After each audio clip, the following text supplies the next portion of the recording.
you understand why I've spent the massive amount of £1,200 on just half of the exhaust system.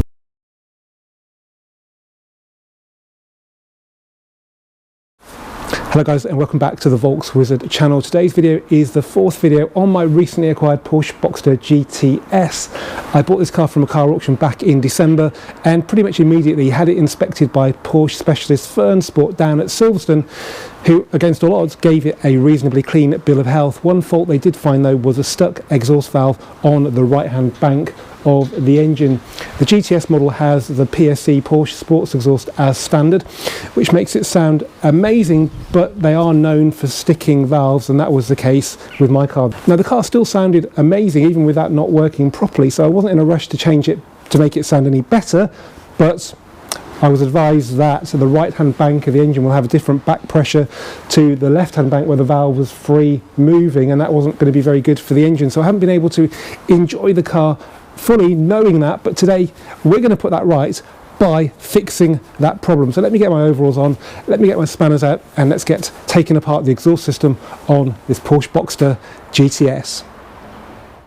Okay, before we have a look underneath the car to see the problem, I just thought I'd point out I'm wearing a GoPro on my head because it's very hard to film workshop jobs that you're actually doing as well. So this should give you a good idea of what's going on. I can see what it's filming with my smartphone. So let's firstly have a look then at the working exhaust valve. So this one on the left hand side is perfectly fine. It should move like that. It's operated by vacuum. There's an actuator up there. You may or may not be able to see up there. Now this is the faulty one. I've had a go at it, and yeah, I'll tell you what I did. This bit should be on the spindle bit, and this is what rotates when the valve opens and closes. Now when they're seized up generally on most cars, you can move this back and forth with some penetrating oil and get it working properly, but as soon as I applied any pressure to this bit which connects to the actuator, it just came off, which kind of, well, scuppered my plans and meant there was not going to be an easy way of fixing this. So the alternative was to buy the half the exhaust from Porsche, or to go and buy an aftermarket one. So after a lot of thinking, I think it's going to be the Porsche one, just because it already sounds amazing. So let's get the car down, get the wheels off, and start stripping off this side of the exhaust system. Now I should at this point point out that I have already had the exhaust system off this car. That's because I thought it might be easier to fix the stuck exhaust with it on the floor rather than on the car, but that's not how it worked out. The good news is that by doing that I do not have to swear in this video, because this is a family channel, and because Porsche make amazing cars but terrible exhaust bolts that go down to a rusty stump within a few years, removal does usually involve a lot of swearing. Luckily the Dremel I've got with a cutting disc on it cut away through all those rusty bolts, and therefore today it should be a lot easier. Also, to make things easier, maybe it's not essential, but I think with the PSC exhaust actuator sitting on the box right behind here, it's a lot easier to do this job when you have the bumper off, and it's very easy to take the bumper off. So let's do that right now. I've already kind of started. I put it all back together because the car had to go on a short journey, didn't have to go very fast, so the things like the spoiler is missing, the rear lights are loose. So let's just get the bumper off and then see the exhaust system in all its glory.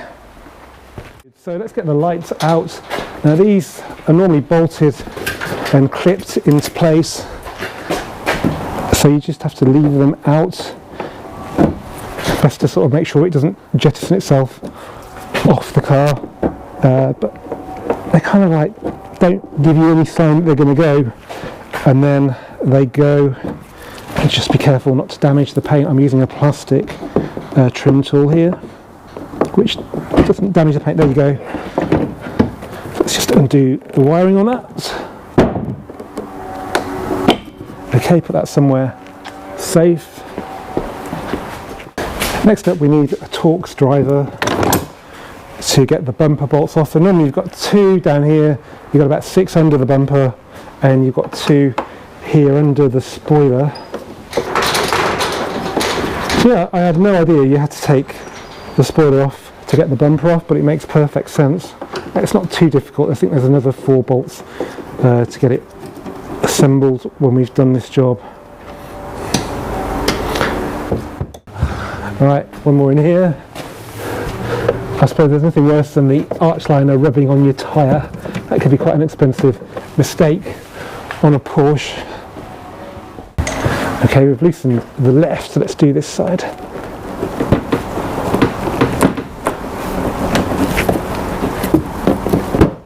Okay, that's good.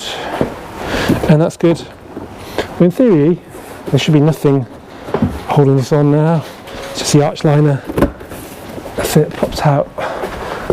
And pop it out here as well. That's it. Okay. Now you have to be careful not to damage it on the spoiler, which is hard at this point because you've got to undo the loom which is in there. I don't know if you can see that.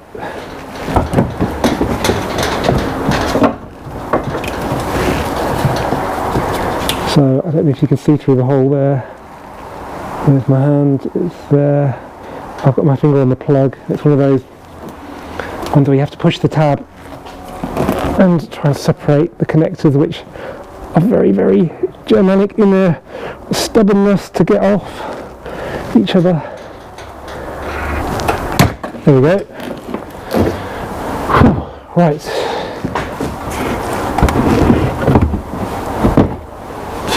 Off she comes. Okay, the car is now up in the air and we can get easy access to the bits we need to remove. So it's basically this side of the exhaust system.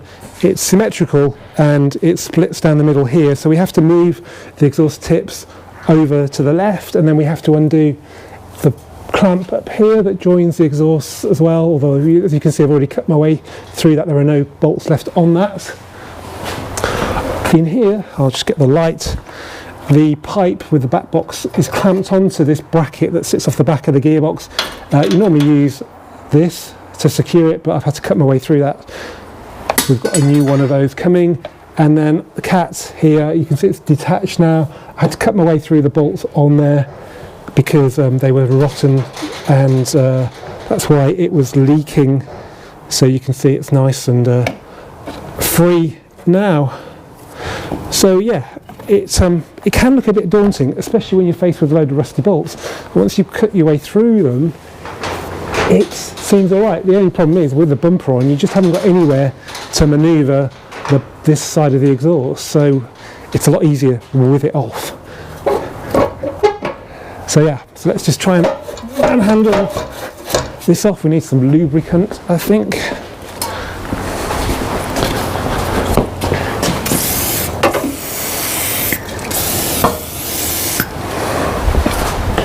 So if you've got a non-S or GTS Boxster and you want to fit the tailpipe tips, it can be a bit of a mission. It looks so easy, doesn't it? Just a couple of bolts, but yeah, you have to kind of do all this.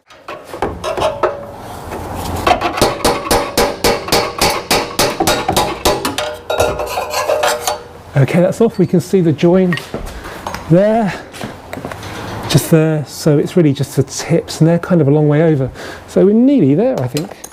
Okay, so we've got nothing holding it there. It's just really what's behind that clamp. So let's try and work it up and down from here. Just got to be mindful of not damaging the body. There we go.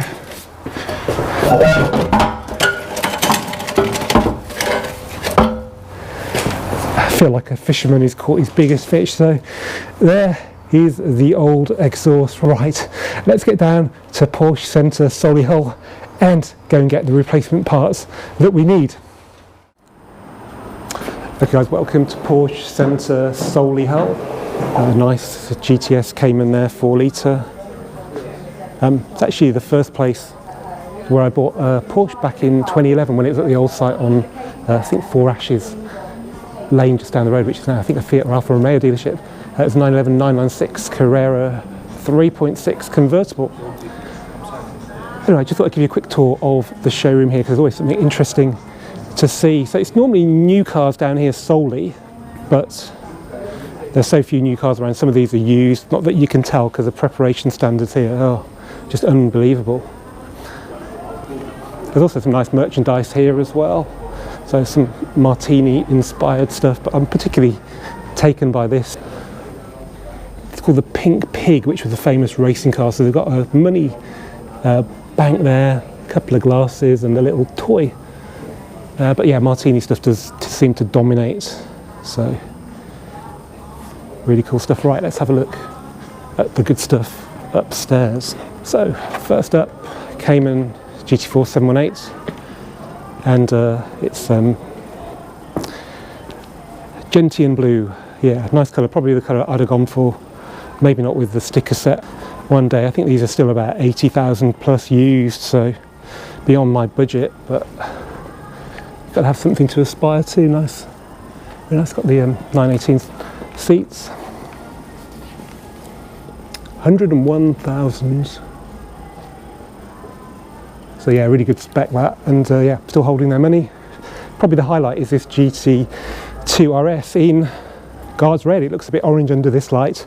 It's got the Visac pack, and I thought it would be much more than 350,000. It's still above list, and it's been used to some degree, but it still looks totally mince. But check out the detailing on it. You've got carbon there, carbon on the roof. Of course, you've got bucket seats. So this is two-wheel drive and turbo. It's something like 700 metric horsepower. So yeah, that's the ultimate 911, but there's still a lot of fun to be had with a lot less power elsewhere in the range. They've got a Turbo S convertible here and another one. Okay, let me show you what I've just collected then here from Porsche Solely Hull. And that is basically half of your Boxster or Cayman 981 exhaust system. So the catalyst is here, and that basically sits under the back bumper there. It's the PSE system, Porsche Sports Exhaust. That's why it's got a vacuum hose on it. The valve's over there somewhere. Also got a couple of clamps and a couple of gaskets and some bolts as well. So everything I need is there. Can you guess how much that was? I have bought perfectly good cars for less. It was, with all the bits and pieces, with some trade discount, just under £1,200. Now, you could say you could buy a complete exhaust system from somewhere else for that kind of money, and you can, and they're pretty good. It's not a particularly big exhaust system, see, so they can do it nicely and quite cheaply. But the reason I stuck with original Porsche, unlike probably every other YouTuber in the world, is that it sounds perfect when it's in the sportiest modes. It's loud and just totally intoxicating, but importantly, when you're not in the mood and you don't put it in the louder mode, it's nice and quiet, and you can't really guarantee that with an aftermarket system. You'll find out when you've fitted it that it drones like hell. So yeah, better stick with what you know, I think, and keep the car original as well, which is all. It's not so important with a VW, but it is with a Porsche. Right, let's get back to work, get my overalls on, and get this fitted to my Boxster. Okay, we're going to start off by fitting the new sleeve. So you've got to think carefully how you put this on, because you need to tighten it up. So I think that's it. So we've got the nuts facing forwards. Okay, let's get it into position.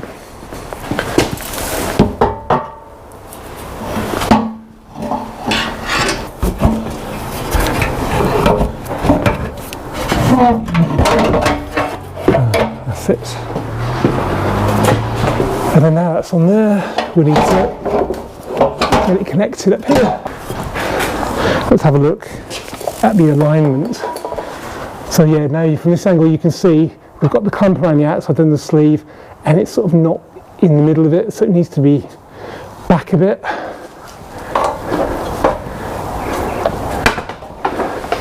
If I push back and then try and move the tips across.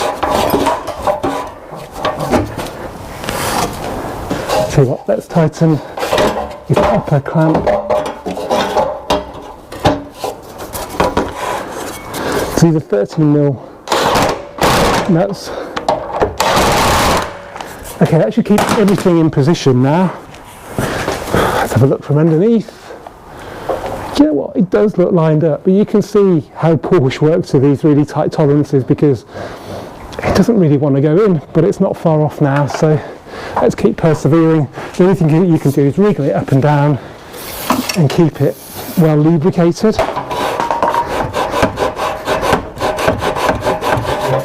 Or try the hammer and wooden block trick.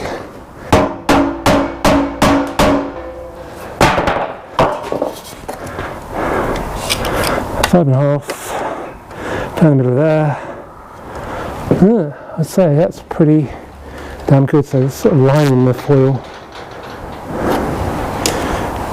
Yep.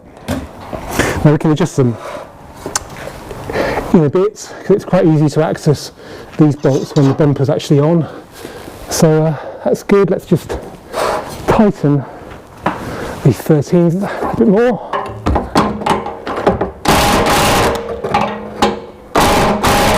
Okay, that's lovely. Okay, we'll leave that there for now. And let's connect the vacuum connection to the valve. So this is what a new valve feels like, actually even looser than the other one. That's lovely. That's the vacuum connection on there. We're going to do two things though. One, we're going to crimp the old clip, and two, we're going to be a bit old school and apply some grease, which they never come with from the factory, and if they did, I don't think I'd be doing this job right now. Okay, let's just crimp that down. Okay, the last thing we need to do is put the new gaskets between the cat and the exhaust flange and put in these nuts and bolts. Now the cat flange normally has the studs sort of welded into it, but they'd crumbled into nothing. That's why it was leaking, so I hammered them out, and we're just going to put some nuts and bolts in now, which are probably better quality than the studs.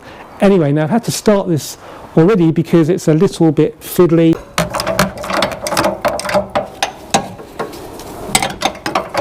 So because I'm not captive, I'm having to hold the head of the bolt with the spanner, and it is fiddly for sure, but often I'm going to do this.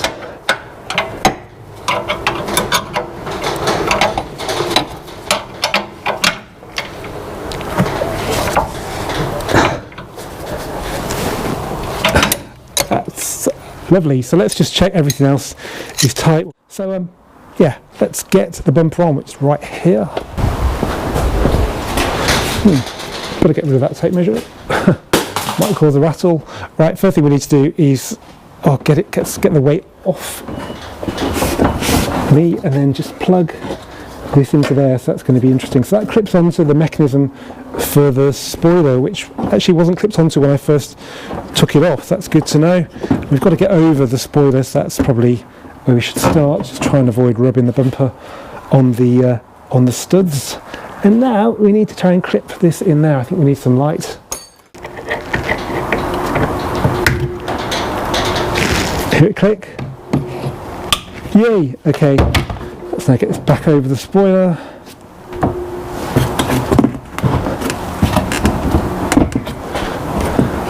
Just watch the wings, because it's quite easy to rub them with the bumper.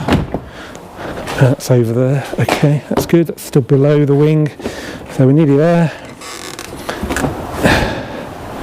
Slightly out of alignment. That's it. Okay, first thing you need to do is clip it into place in the wing. That'll mean it won't move around now. And actually, while you're at it, try and get the liner in. It's easier to do it at this point. That's it. Lovely. So yep, liner is in. Okay, now it's just a question of putting a load of Torx screws back in. So with these ones, you can kind of see where they sat on the bumper. So just try and line them up. It looks a bit rubbish the way it sits above the metalwork of the boot, but there's nothing for it to slot into. That's just the way it is.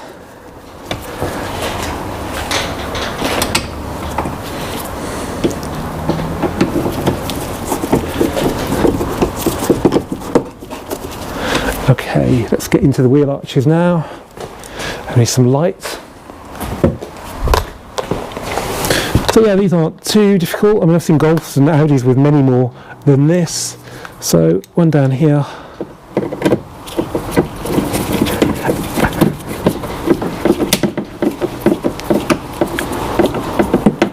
And one sticking up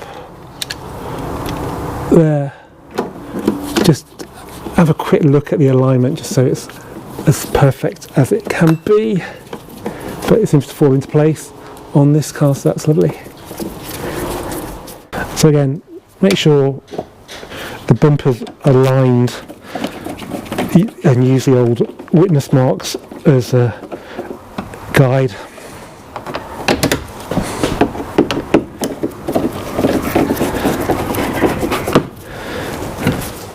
I guess we better build up the spoiler now.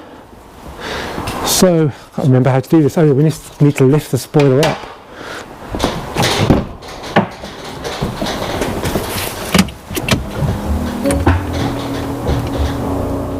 This is sort of the base of the spoiler. Again, it kind of has a bit of tolerance there. It doesn't sort of slot fixed onto some bits, it just sort of floats. I wasn't very sure about that when I first put it back together. But again, just try and have a look and see for marks where these sort of washers with nuts used to sit, and have a go at making it centered as much as possible. Okay. And now for the colour-coded section. So you can see here 1, 2, 3, 4, 5 holes. That's what screws into these speed clips on here.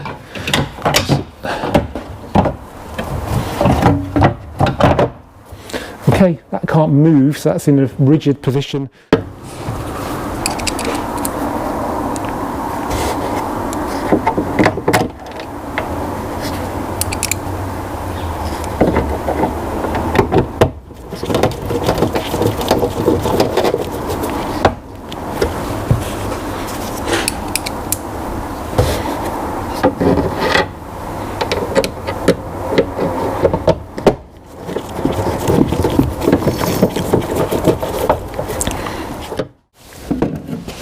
Okay, same again on this side. Don't forget the plug.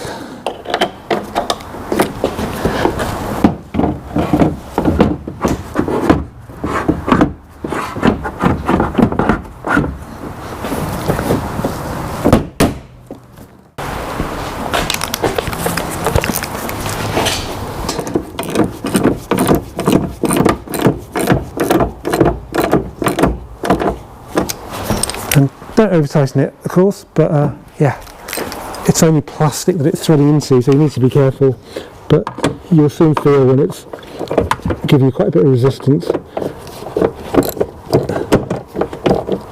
and that's the time to stop. So these are pretty self-explanatory. You'll see a couple of holes in the sort of corners.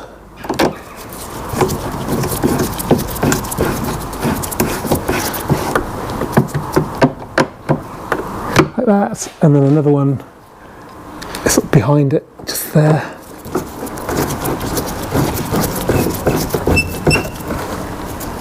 Like that. Same again, exactly the same again this side. Might be tricky for you to see, so there's a bracket there that's the centre support for the bumper, and they line up. Lovely.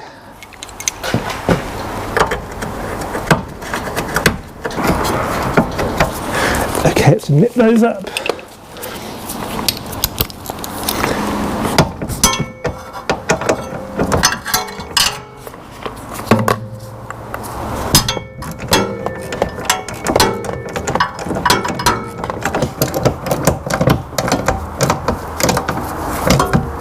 Beautiful.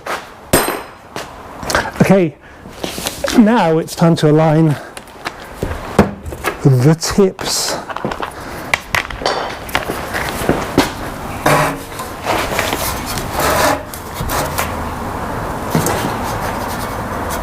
Oh.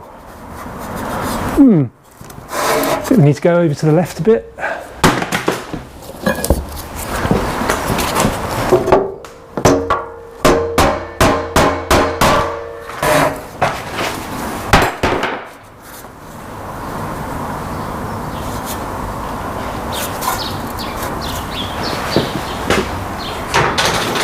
Perfect, right, let's nip them up.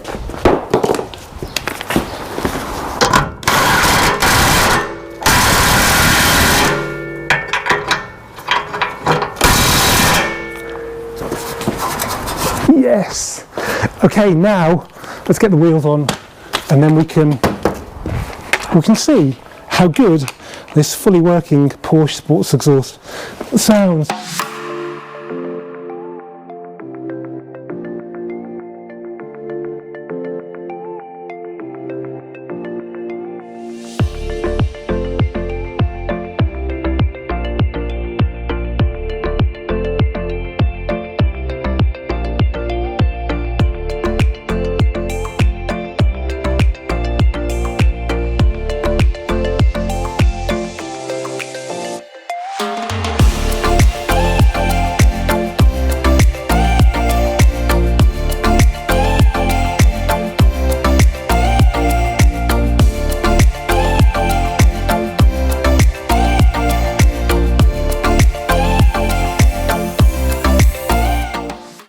Now we need to really go and drive it to listen to it, because it doesn't really sound that great at idle, but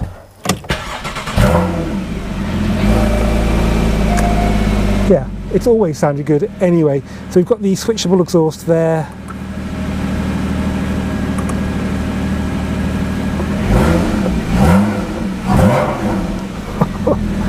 Yeah, that's pretty loud.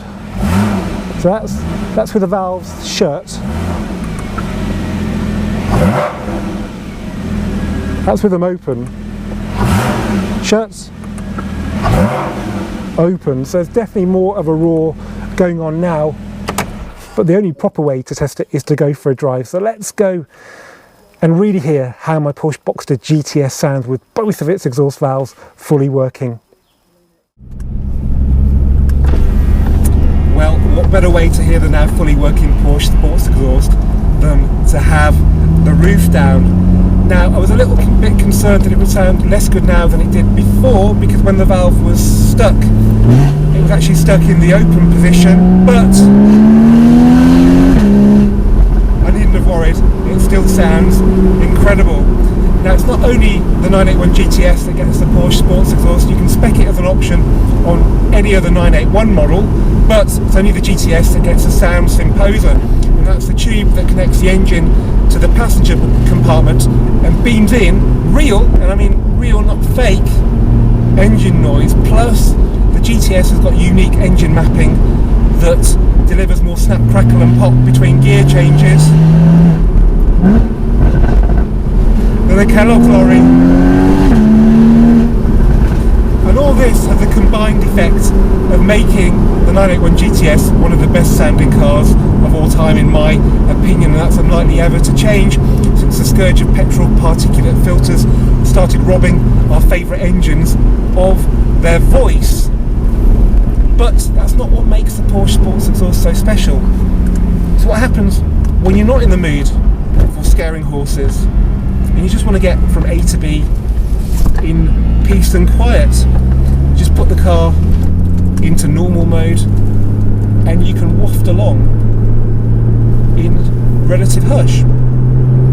And it's that wonderful Jekyll and Hyde balance you get from the Porsche sports exhaust that I can't imagine you're going to get from any other aftermarket system. You get the feeling that Porsche's engineers have spent tireless hours perfecting it, and hopefully that will help you understand why I've spent the massive amount of £1,200 on just half of the exhaust system. Anyway guys, thanks for watching this Volkswizard video.